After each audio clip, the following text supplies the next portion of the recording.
നമസ്തേ. വെട്ടിത്തിളങ്ങുന്ന അനേകം രത്നങ്ങളും ഉപരത്നങ്ങളും അടങ്ങിയ പ്രഷ്യസും സെമി പ്രഷ്യസുമായ രത്നങ്ങളുടെ വിശേഷങ്ങളുമായി രത്നശാസ്ത്രയുടെ പുതിയ അധ്യായത്തിലേക്ക് ഏവർക്കും സ്വാഗതം.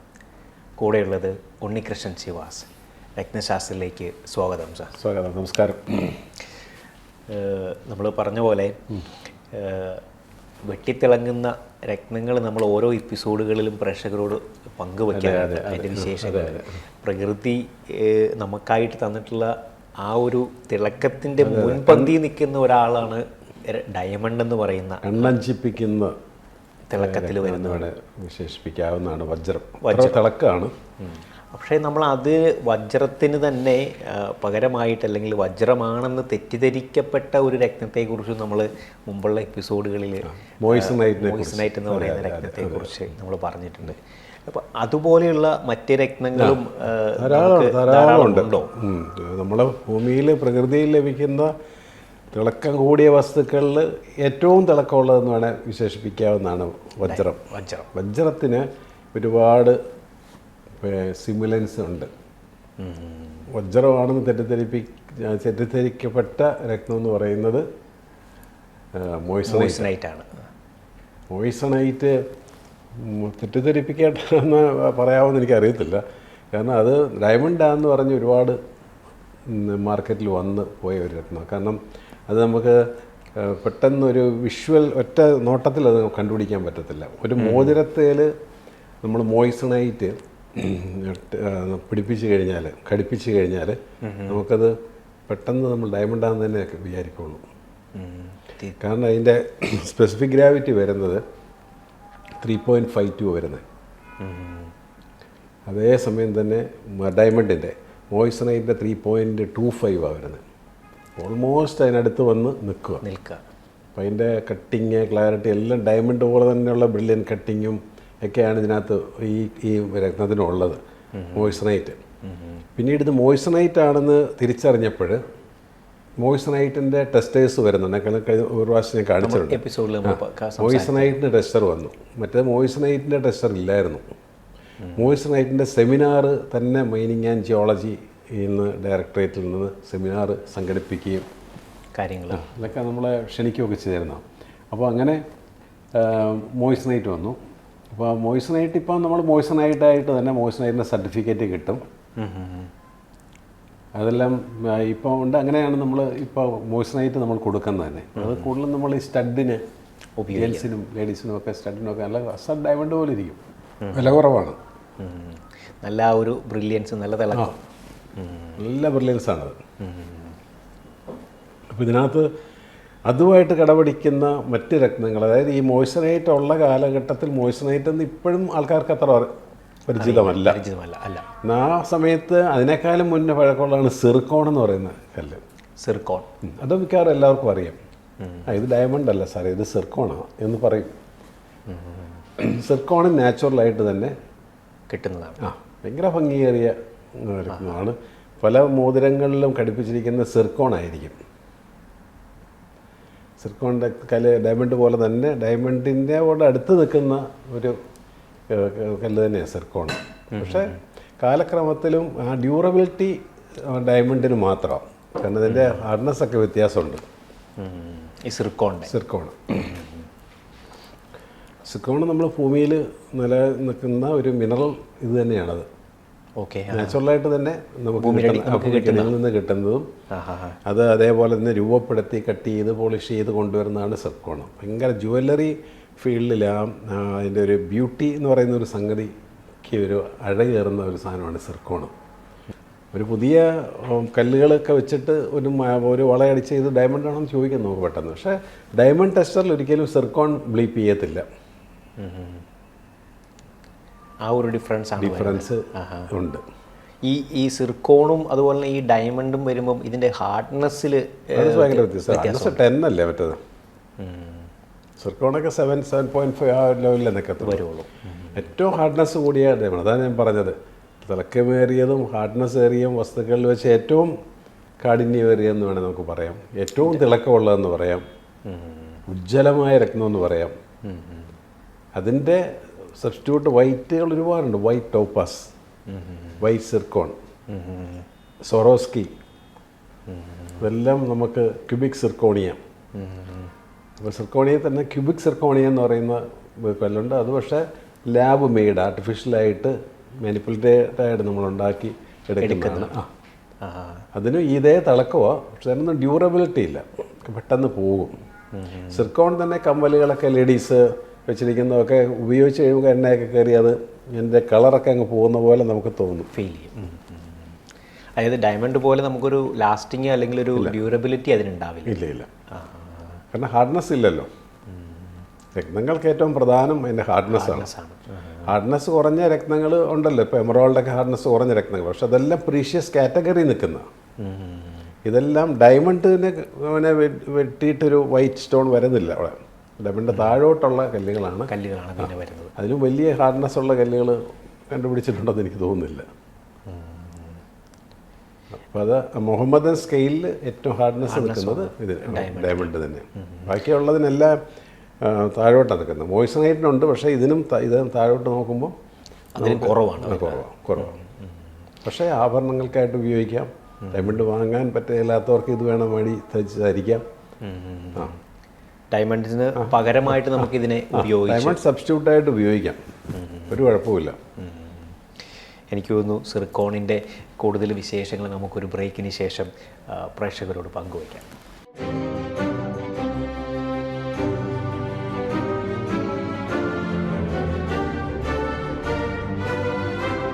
Welcome back to Ratnashastram. നമ്മൾ വെട്ടിത്തിളങ്ങുന്ന തിളക്കമേറിയ രത്നത്തെക്കുറിച്ചാണ് നമ്മൾ പറഞ്ഞു വന്നിരുന്നത്. ഡയമണ്ട് അല്ലെങ്കിൽ ഡയമണ്ടിന് പകരമായിട്ട് ഉപയോഗിക്കുന്ന മോയ്സണൈറ്റ്, അതേപോലെ ആ ഒരു ഗ്രൂപ്പിലേക്കും കൂടെ നമുക്ക് ഉപയോഗിക്കാൻ പറ്റുന്ന മറ്റൊരു രത്നമായിരുന്നു സിർക്കോൺ എന്ന് പറയുന്ന രത്നത്തെക്കുറിച്ച് അറിവ്. ഇത് നമുക്ക് കൂടുതലായിട്ട് എവിടെ നിന്നാണ് കിട്ടുക? അല്ലെങ്കിൽ ഓസ്ട്രേലിയയിലാണ് ഇതിൻ്റെ സിർക്കോണിൻ്റെ നല്ല സ്റ്റോൺ വരുന്നത്. അതും നമ്മൾ ഈ സാധാരണ ഭൂമിയുടെ അടിയിൽ നിന്ന് കുഴിച്ചെടുത്ത് നമ്മൾ കട്ട് ചെയ്ത് വരുന്ന അതേ ഒരു പ്രോസസ്സിൽ തന്നെയാണ് ഇത് നമുക്ക് തന്നെ വരുന്നത്. പല കളറിൽ കിട്ടുന്നുണ്ട്. ഓറഞ്ച് നിറത്തിലും പച്ച നിറത്തിലും ഒക്കെ ഉള്ള സിർക്കോണുകളുണ്ട്. സിർക്കോണും മറ്റ് കളറുകളുണ്ട്. ഓക്കെ. ഈ വൈറ്റ് കല്ലുകൾക്കുള്ളൊരു പ്രത്യേകത എന്ന് പറയുന്നത് നമുക്ക് ഒരു ബ്രൈറ്റ്നെസ് ഇല്ലാത്ത ചാർട്ട്. സൂര്യചന്ദ്രന്മാരൊക്കെ വളരെ മൈനസ് പോയിന്റ് നിൽക്കുന്നു. ബ്രൈറ്റ്നെസ് കുറവ്, ആൾക്കൊരു എക്സ്പോഷർ ഇല്ലാത്ത നിൽക്കുന്നവർക്ക് എപ്പോഴും കുറച്ച് തിളക്കമുള്ള കല്ലുകൾ ഇടുന്നത് ഒരു ചെറിയൊരു ഒരു പരിഹാരം പോലെ നിൽക്കുന്നത്. ചെറിയൊരു റെമഡി അത്.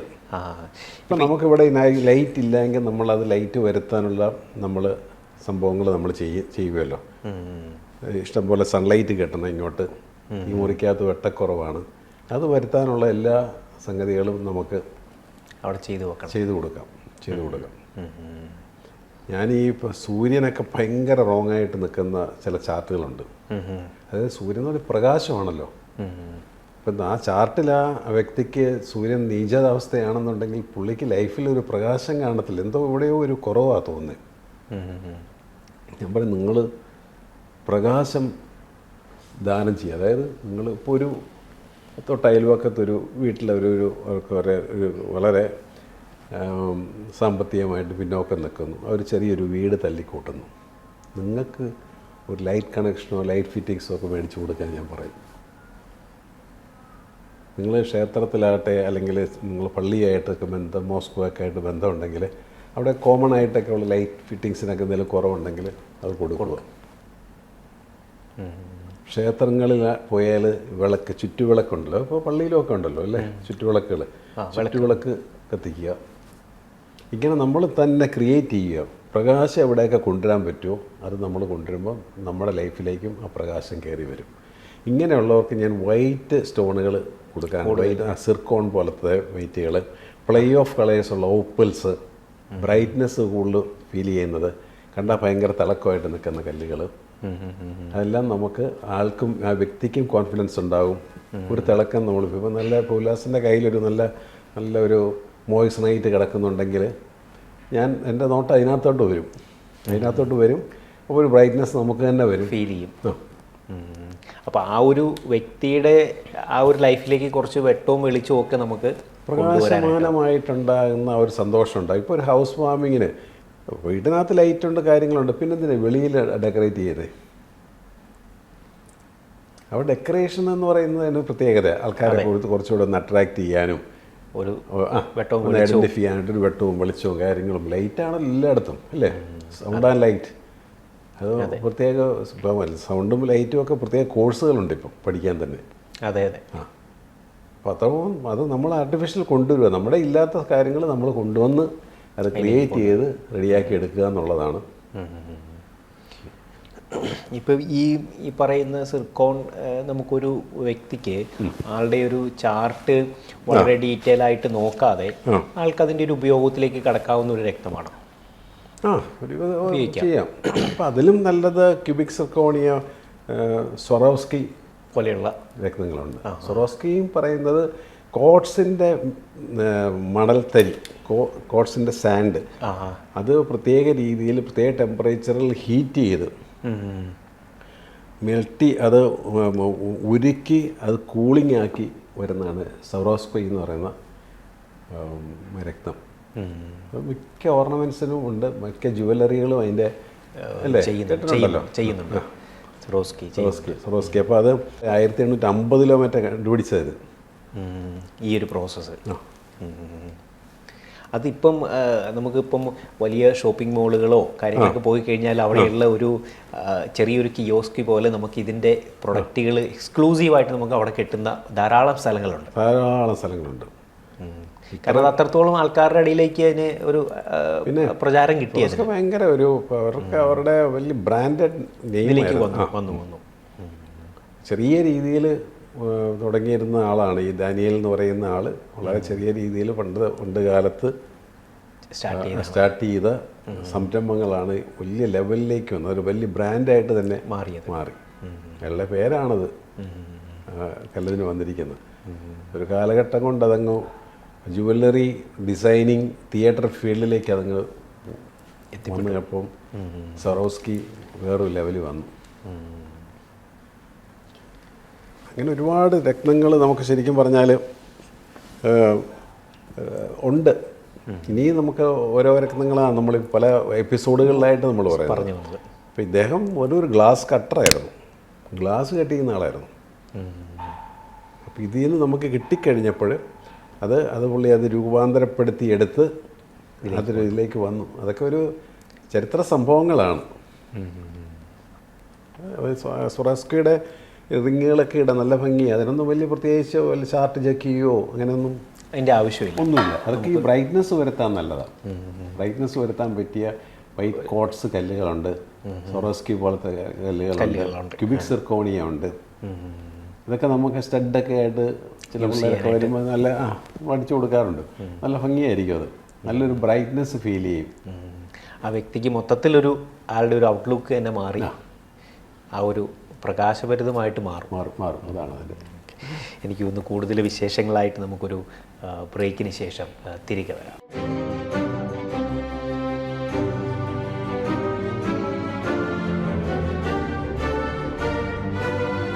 Welcome back to Ratnashastram. നമ്മൾ പറഞ്ഞു വന്ന ഡയമണ്ടും അതുപോലെ തന്നെ മോയിസ്നൈറ്റും ലുക്ക് വൈസിൽ ഏകദേശം ഡയമണ്ട് പോലെ പറയാൻ പറ്റും, not in character wise. Character wise അത് വ്യത്യാസമുണ്ട്. ലുക്ക് വൈസ് എക്സൈൽ ഡയമണ്ട് ആയിരിക്കും. സ്വറോസ്കിയും സിർക്കോണിയയും സിർക്കോണും ഒക്കെ ഏകദേശം അതേപോലെ നിൽക്കും. സിമുലൻസ് അതാണ് എനിക്ക് തോന്നുന്നു. പക്ഷേ അതിൻ്റെ റേറ്റിൻ്റെ കാര്യത്തിലൊക്കെ ആണെങ്കിൽ ഹ്യൂജ് ആയിട്ടുള്ള ഡിഫറൻസ് ഉണ്ടല്ലേ, ഭയങ്കര റേറ്റ് വ്യത്യാസമല്ലേ. വളരെ ചെറിയ പ്രൈസേ ഈ കല്ലുകളൊക്കെ വളരെ ചെറിയ പ്രൈസിൽ കിട്ടും. നമുക്ക് ആർക്കും സാധാരണക്കാർക്ക് ആർക്ക് വേണമെങ്കിലും മേടിച്ചിടാവുന്ന തരത്തിൽ. ഇപ്പോൾ മാറിയൊക്കെ സ്റ്റഡുകളൊക്കെ ഉപയോഗിക്കുന്നവർക്ക് അങ്ങനത്തെ സ്റ്റഡ് ഉപയോഗിച്ചാൽ മതി. ഇതിന് വളരെ എക്സ്പെൻസീവ് ആയിട്ടുള്ള ഇപ്പോൾ ഇതിലേക്ക് ഒരു 15 സെൻറ്റ് 20 സെൻറ്റൊക്കെ ഒരു ഡയമണ്ടിൻ്റെ സ്റ്റഡ് അടിച്ചാൽ അടിക്കുന്നതിലും നല്ലത് ഒരു പറഞ്ഞ പോലെ സിർക്കോണിൻ്റെ അടിച്ചു, അത് കുറച്ചാൾ കഴിയുമ്പോൾ വേറെണ്ണം മാറ്റി അടിച്ചു. അങ്ങനെ ചെറിയ പ്രൈസിലല്ലേ വരത്തുള്ളൂ. അതാണ് അതിൻ്റെ പ്രത്യേകത. അത്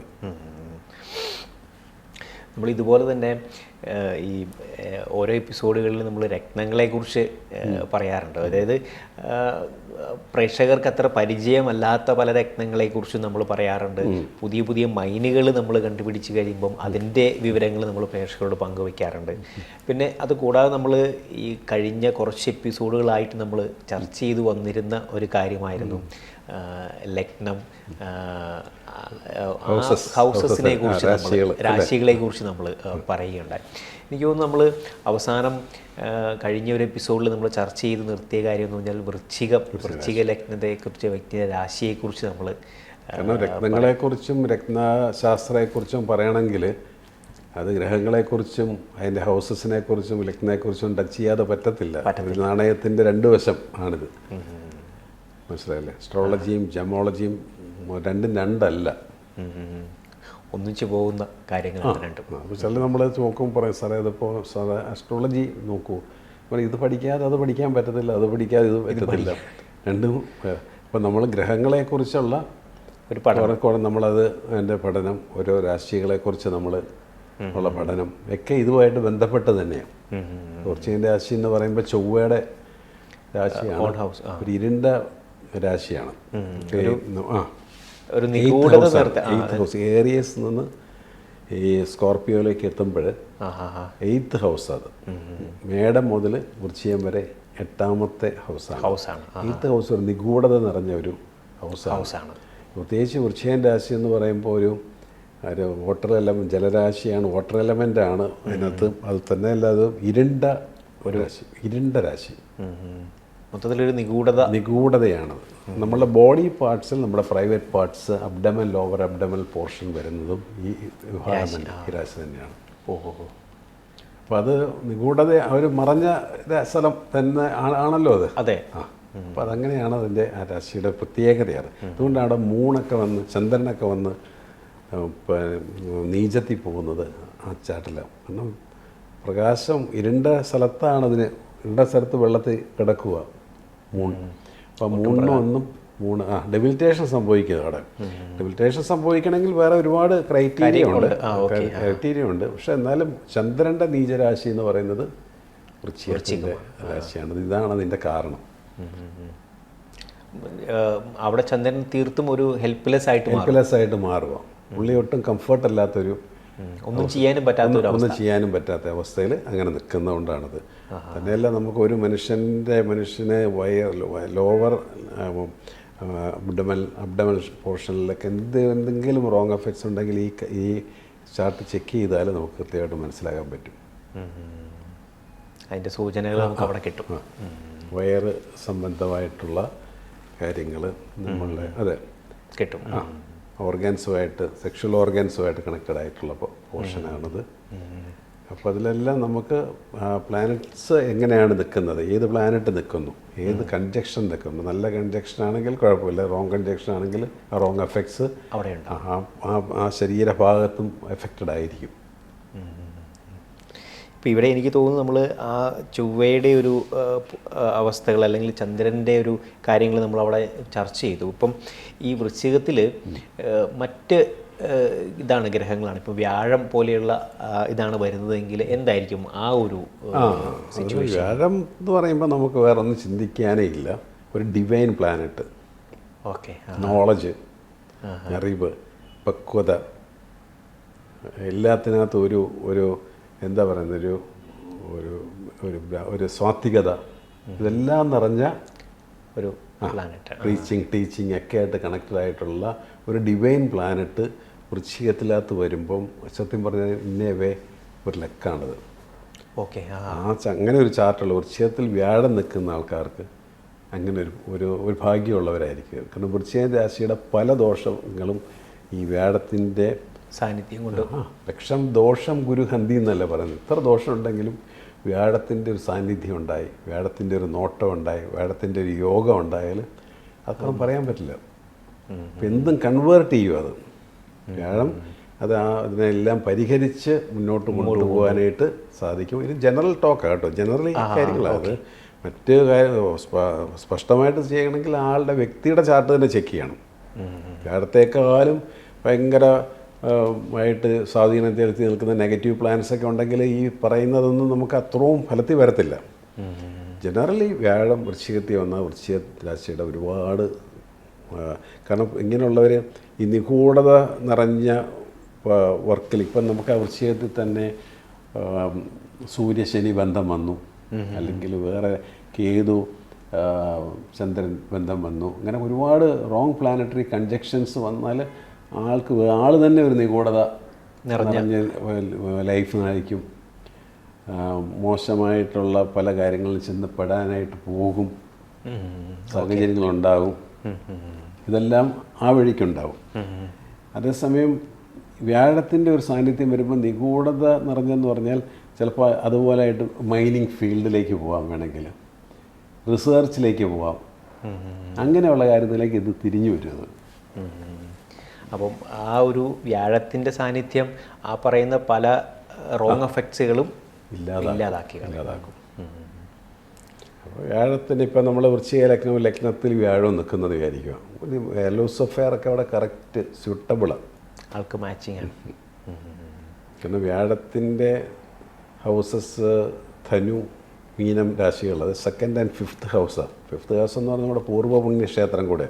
അപ്പോൾ അതൊക്കെ ആയിട്ട് ഇൻഫ്ലുവൻസ് ഉള്ള ഹൗസിൻ്റെ ആധിപത്യമുള്ള ആരാ നിൽക്കുന്നത്? വ്യാഴമാണ് നിൽക്കുന്നത്, മനസ്സിലല്ലേ? ദേവഗുരുവാണ് ബൃഹസ്പതി, ടീച്ചറും പ്രീച്ചറും എല്ലാം ആയിട്ടുള്ള വളരെ ഡിവൈൻ പ്ലാനറ്റ് അവിടെ നിൽക്കുന്നു. അത് വലിയൊരു ഭാഗ്യമല്ലേ അത്. ഇപ്പോൾ പരിഹാരങ്ങൾ, ആ ഒരു റോങ് എഫക്റ്റിനുള്ളൊരു പരിഹാരം വ്യാഴത്തിൻ്റെ പ്ലേസ്മെൻ്റ് അവിടെ. അതുകൊണ്ട് തന്നെ അത് ഏകദേശം കാര്യങ്ങളൊക്കെ ക്ലിയർ ആയിട്ട് മേക്കപ്പായി. അപ്പോൾ അവിടെ നോക്കാം, അവിടുത്തെ കൺജക്ഷൻസ് വൃശ്ചികരാശി വ്യാഴത്തിൻ്റെയാണ്. വ്യാഴവും ചൊവ്വയും കൂടെയൊക്കെ നിൽക്കുവാണെങ്കിൽ വേറെ തരത്തിലായിരിക്കും പല കാര്യങ്ങളും നടപ്പാക്കാനും. ഈ വ്യാഴത്തിന് എന്തെല്ലാം പ്ലാനും പദ്ധതി ഉണ്ടോ അതെല്ലാം സ്പീഡപ്പാക്കാനും ഒക്കെ ഈ ചൊവ്വയുടെ ഒരു മിടുക്കുകൊണ്ട് അതൊക്കെ സാധിച്ചെടുക്കും. അങ്ങനെയാണ് ഈ ഓരോ എല്ലാ ഹൗസുകളും ഇമ്പോർട്ടൻ്റ് ആണ്, മനസ്സിലായല്ലേ? മേടം മുതൽ ഇങ്ങോട്ട് നോക്കി എല്ലാ ഹൗസുകളും ഇമ്പോർട്ടൻ്റ് ആണ്. ആ ഇമ്പോർട്ടൻസ് വരുന്നത് അതാത് ഹൗസുകളിലുള്ള പ്ലേസ്മെൻ്റാണ്, മനസ്സിലായല്ലേ? അങ്ങനെയാണ് കാര്യങ്ങൾ മുന്നോട്ട് കൊണ്ടുപോകുന്നത്. എനിക്ക് തോന്നുന്നു ഇനി വരുന്ന എപ്പിസോഡുകളിൽ നമുക്ക് ഇതിന് ശേഷം വൃശ്ചികത്തിന് ശേഷം വരുന്ന അടുത്ത ഒരു ലഗ്നത്തെക്കുറിച്ചും രാശിയെക്കുറിച്ചും നമുക്ക് പ്രേക്ഷകരോട് പങ്കുവയ്ക്കണം. എനിക്ക് തോന്നുന്നു ഇന്നത്തെ എപ്പിസോഡ് വൈൻഡപ്പ് ചെയ്യാനായിട്ടുള്ള സമയമായിട്ടുണ്ട്. അടുത്തൊരു എപ്പിസോഡിൽ നമുക്ക് കണ്ടുമുട്ടാം. നമസ്കാരം.